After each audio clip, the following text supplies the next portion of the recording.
Au niveau du pôle nouvelles technologies de l'Entente Valabre, Je pense que sur ce alors j'ai trouvé aussi. Par contre, la différence que tu m'as expliqué.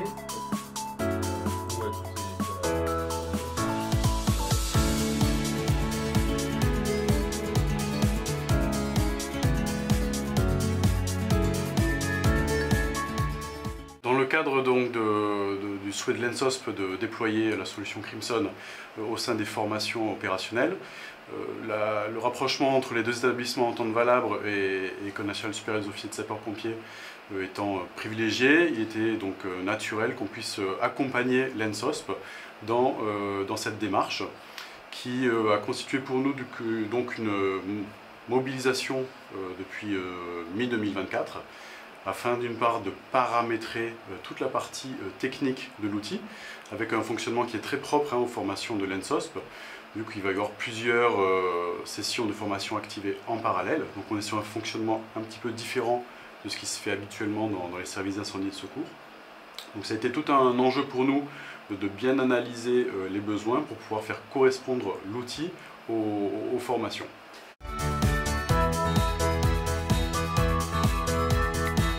Au niveau de l'ENSOSP, donc les formations s'articulent sur différents niveaux. Chef de groupe, chef de colonne, chef de site.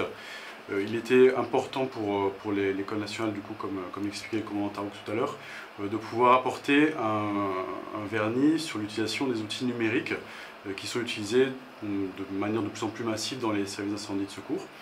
Donc nous qui avons l'expérience déjà d'accompagnement des services d'incendie et de secours, on a pu du coup organiser une adaptation de l'outil pour le fonctionnement au niveau des postes de commandement de l'ENSOSP, qui du coup va nécessiter une mobilisation de l'outil en simultané, beaucoup plus importante que ce qui se fait dans les services d'incendie et de secours, ce qui a nécessité de réinventer un petit peu la manière dont est paramétré l'outil.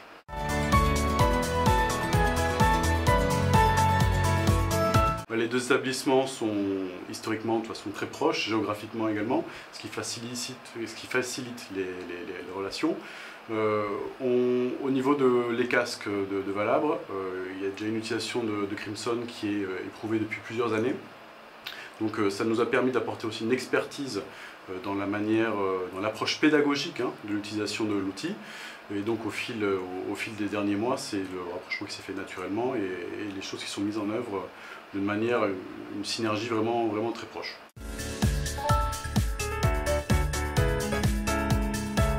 Pour nous aussi, il y a un enjeu sur l'utilisation de Crimson au niveau de l'ENSOSP, vu que l'ENSOSP est un véritable vivier de connaissances, de partage de savoir, le berceau de l'exercice du commandement dans le milieu sapeur-pompier. Donc l'outil va être éprouvé quotidiennement par des dizaines d'apprenants et ça va aussi nous permettre de voir si l'outil est vraiment adapté malgré les retours qu'on a déjà qui sont nombreux de la part des services d'incendie et de secours.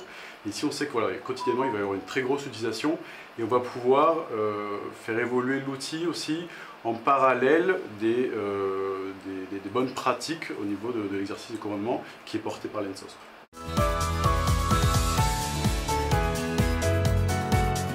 Au niveau du pôle nouvelles technologies de l'Entente Valabre, le travail s'est séquencé en plusieurs phases. Début 2024, on a fait une analyse conjointe du besoin avec l'ENSOSP. Il y a eu ensuite toute une phase de paramétrage par les équipes de développeurs et de géomatique du pôle nouvelles technologies afin d'adapter à la fois une cartographie qui tournera dans Crimson type dédié aux formations et aussi de paramétrer l'interface Crimson pour qu'elle réponde à ce fonctionnement un petit peu spécifique qu'il peut y avoir au niveau de l'école nationale.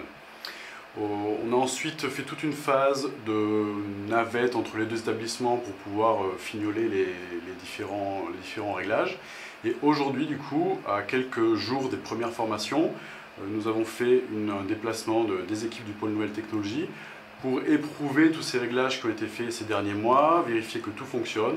Il y a du coup des derniers paramétrages qui sont en train d'être faits, avec une mise en situation qui sera aussi organisée avant que les stages puissent débuter.